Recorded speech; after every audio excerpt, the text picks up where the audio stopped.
புனித மத்தேயு எழுதிய நற்செய்தியிலிருந்து வாசகம்.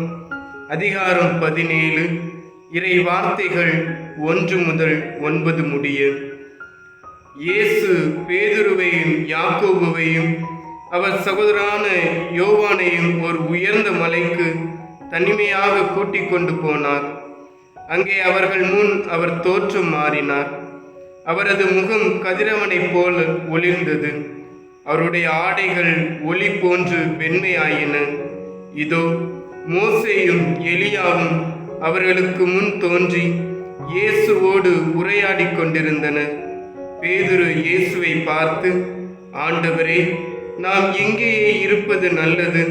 உமக்கு ஒன்றும், மோசேக்கு ஒன்றும், எலியாவுக்கு ஒன்றுமாக 3 கூடாரங்களை அமைக்கட்டுமா? இது உமக்கு விருப்பமா என்றார். அவர் தொடர்ந்து பேசிக்கொண்டிருந்த போது ஒளிமயமான மேகம் ஒன்று அவர்கள் மேல் நிழலிட்டது. அந்த மேகத்தில் நின்று, என் அன்பார்ந்த மைந்தன் இவரை, இவர் பொருட்டு நான் பூரிப்படைகிறேன், இவருக்கு செவிசாயுங்கள் என்று ஒரு குரல் ஒலித்தது. அதை கேட்டதும் சீடர்கள் மிகவும் அஞ்சி முகங்குப்புற விழுந்தார்கள். இயேசு அவர்களிடம் வந்து அவர்களை தொட்டு, எழுந்திருங்கள், அஞ்சாதீர்கள் என்றார்.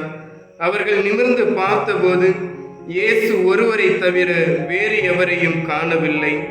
அவர்கள் மலையிலிருந்து இறங்கி வந்தபோது இயேசு, மானிட மகன் இறந்து உயிருடன் எழுப்பப்படும் வரை இக்காட்சியை பற்றி எவருக்கும் சொல்லக்கூடாது என்று அவர்களுக்கு கட்டளையிட்டார். ஆண்டவரின் அருள் வாக்கு. கிறிஸ்துவே உமக்கு புகழ்.